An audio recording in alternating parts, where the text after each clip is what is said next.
क्या आप जानते हैं कि काम के घंटे पहले तय नहीं होते थे और मजदूरों से तब तक काम करवाया जाता था जब तक वे थक हार के गिर ना जाएं। बात है इंडस्ट्रियल रेवोल्यूशन की शुरुआत की। मजदूरों को फैक्ट्री में 16-16 घंटे काम करना पड़ता था। मेहनताना इतना कम कि बच्चे सहित परिवार के सारे सदस्य घंटों काम करने के बावजूद बुनियादी जरूरतें पूरी नहीं कर पाते थे। काम के वक्त अगर मजदूर जख्मी हो जाए तो बिना कंपेंसेशन के उसको काम से तुरंत निकाल दिया जाता था। मजदूर के पास कंपेंसेशन पाने का कोई तरीका नहीं था। कानून का तो ये मानना था कि मजदूर मशीन के साथ अगर काम कर रहा है तो वो काम करने के खतरे पहले ही जानता है और इसलिए उसको मुआवजे का हक है ही नहीं। बड़ी संख्या में औरतें भी मिलों में काम करती थी, पर मर्दों की तुलना में उन्हें काफी कम वेतन मिलता था। मजदूरों के पास मालिकों के सामने अपनी मांग रखने का कोई जरिया नहीं था। मजदूर संगठन या ट्रेड यूनियन बनाना भी गैर कानूनी था। ऐसी परिस्थितियों ने बेहद मजबूत मजदूर आंदोलनों को पैदा किया।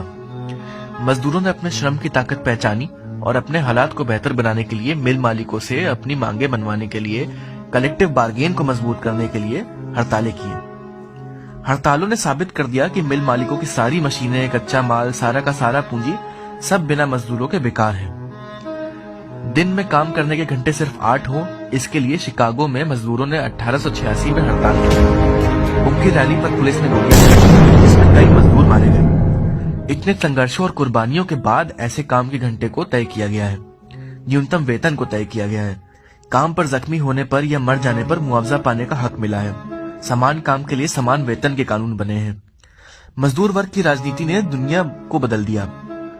1917 में रूस में मजदूरों ने राजनीतिक सत्ता को अपने हाथ में ले लिया। रूस की क्रांति ने दुनिया भर के पूंजीपतियों को डरा दिया। ऐसा कहीं उनके अपने घर में ना हो जाए, इसलिए उन्होंने मजदूरों को कई रियायतें दी। लेकिन जैसे ही क्रांति का खतरा टलता हुआ दिखाई दिया, मजदूरों और मेहनतकश जनता पर नए हमले शुरू हो गए।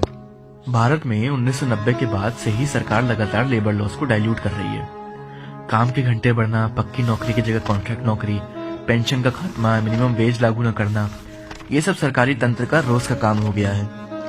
कर्नाटक की सरकार ने ऐसा कानून बना दिया है कि आईटी सेक्टर में काम कर रहे लोगों से उनकी कंपनी दिन में 14 घंटे काम करवा सकती है।